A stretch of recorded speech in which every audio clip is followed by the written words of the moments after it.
بنی اسرائیل کے 99 افراد کے قتل کی توبہ کا واقعہ۔ بخاری و مسلم میں بنی اسرائیل کے ایک قاتل کا واقعہ نقل کیا گیا ہے۔ حضور اکرم صلی اللہ علیہ وآلہ وسلم نے اللہ کے ہاں توبہ کی قبولیت سے متعلق صحابہ کرام کے سامنے بنی اسرائیل کے ایک قاتل کا نہایت خوبصورت اور ایمان افروز واقعہ بیان فرمایا کہ بنی اسرائیل میں ایک شخص چوری، ڈکیتی اور قتل میں بہت مشہور تھا اور نہایت معمولی سی بات پر قتل کر دیتا تھا۔ ہوتے ہوتے اس کے ہاتھ سے 99 افراد کا قتل ہو چکا۔ اس کے بعد اس کے دل میں احساس پیدا ہوا کہ مجھے بھی تو اللہ کے ہاں جانا ہے۔ چنانچہ یہ فکر بڑھتا رہا اور لوگوں سے معلومات کرتے ہوئے سرگرداں پھرنے لگا کہ کیا میری توبہ قبول ہو سکتی ہے یا نہیں۔ کسی عالم شخص سے ملاقات کی فکر ہوئی کہ معلوم کیا جائے کہ ایسے شخص کی توبہ قبول ہو سکتی ہے یا نہیں۔ اسی حوالے سے لوگوں نے ایک عابد شخص کے پاس جانے کا مشورہ دیا۔ اس شخص نے اس کے پاس جا کر مسئلہ معلوم کیا، کیا میری توبہ قبول ہو سکتی ہے اور کیا میری مغفرت ہو سکتی ہے، جبکہ میں نے 99 انسانوں کی جان ماری ہے۔ تو اس عابد شخص کو اس مسئلے کے بارے میں زیادہ معلوم نہیں تھا، تو اس نے اپنی عقل سے قیاس آرائی کی کہ جو آدمی 99 انسانوں کی جان مار سکتا ہے اس کو مغفرت کہاں سے ہوگی۔ چنانچہ اس نے کہہ دیا کہ تیری توبہ قبول نہیں ہوگی۔ تو اس شخص نے غصے اور جلال میں آ کر اس کو بھی قتل کر کے 100 کا حصہ مکمل کر دیا کہ جب میری توبہ قبول نہیں ہونی تو تجھے بھی ختم کر کے 100 پورے کر دیتا ہوں۔ چنانچہ اس نے 100 کا حصہ مکمل کر دیا، مگر اس کے دل میں پھر بھی یہ خیال تھا کہ میری مغفرت کی کوئی نہ کوئی شکل ضرور موجود ہوگی۔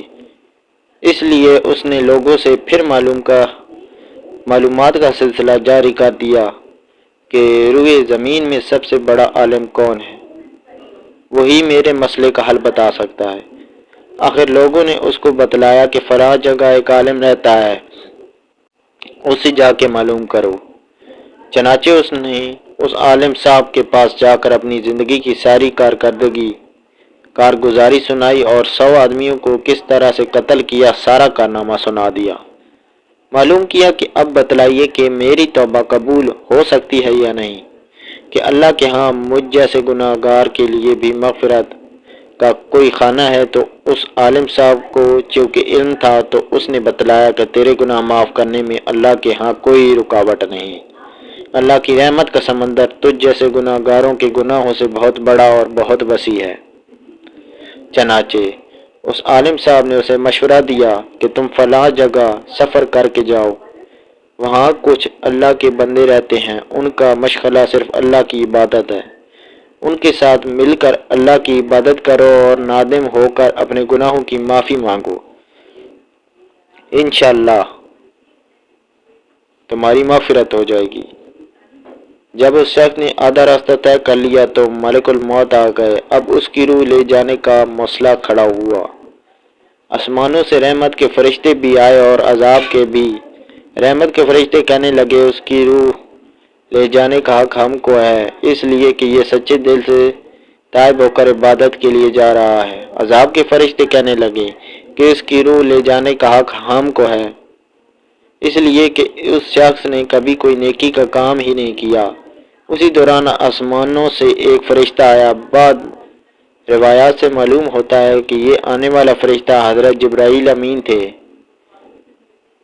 چنانچہ اس فرشتے نے تشریف لا کر ان دونوں طرح کے فرشتوں کے درمیان یہ فیصلہ کیا کہ دونوں طرف کی مسافت ناپ کر کے دیکھ لو، جہاں سے آ رہا ہے اس کی مسافت قریب ہے یا جہاں جا رہا ہے وہاں کی مسافت، لہذا جہاں کی مسافت قریب ہو اس شخص کو وہاں والوں میں شمار کر دیا جائے۔ چنانچہ دونوں طرف کی زمین ناپ کر دیکھی گئی تو وہ جہاں جا رہا تھا وہاں کی مسافت جہاں سے آ رہا تھا اس کے مقابلے میں صرف 1 بالش قریب ہے۔ چنانچہ فیصلہ ہوا کہ مقامی مسیحت سے مقام عبادت صرف 1 بالش قریب ہے، اسی لیے رحمت کے فرشتوں کو اس کو لے جانے کا حق حاصل ہوا۔ چنانچہ اللہ تعالیٰ کی طرف سے اس کی مغفرت کا اعلان ہو گیا۔ ایک روایت میں آتا ہے کہ قتادہ رضی اللہ تعالیٰ عنہ فرماتے ہیں کہ حسن رضی اللہ تعالیٰ نے فرمایا کہ ہم سے یہ ذکر کیا گیا ہے کہ اس شخص کے پاس جب ملک الموت آیا تو وہ شخص سینے کے بل اس سرزمین کی طرف گھسیٹتا چلا گیا۔ حدیث قدسی میں آتا ہے کہ میں اپنے بندے کے ساتھ اس کے گمان کے مطابق ہوتا ہوں اور وہ جہاں بھی یاد کرے میں اس کے ساتھ ہوں۔ باخدا اللہ تعالیٰ اپنے بندے کی توبہ سے اس سے زیادہ خوش ہوتا ہے جتنی خوشی تم میں سے کسی ایسے شخص کو ہوتی ہے جس کا جانور بیابان میں گم ہو کر پھر اسے مل جائے۔ اور جو شخص ایک بالش میری طرف آتا ہے میں ایک ہاتھ اس کے قریب ہو جاتا ہوں، اور جو شخص ایک ہاتھ میرے قریب آتا ہے میں اس کے ایک بار یعنی پھیلائے ہوئے دونوں ہاتھوں کے درمیان کی مسافت کے قریب ہو جاتا ہوں، اور جب وہ میری طرف چل کر آتا ہے تو میں اس کی طرف دوڑ کر آتا ہوں۔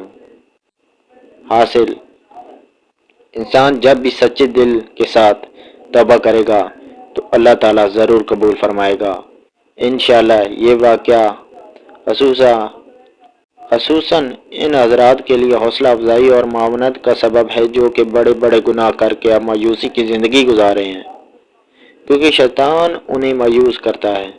بہرحال گناہگار کو شیطان کی باتوں میں آ کر مایوس نہیں ہونا چاہیے، بلکہ اللہ کی رحمت سے اچھی امید رکھ کر سچی توبہ کے ذریعے اپنے آپ کو پاک و صاف کر لینا چاہیے۔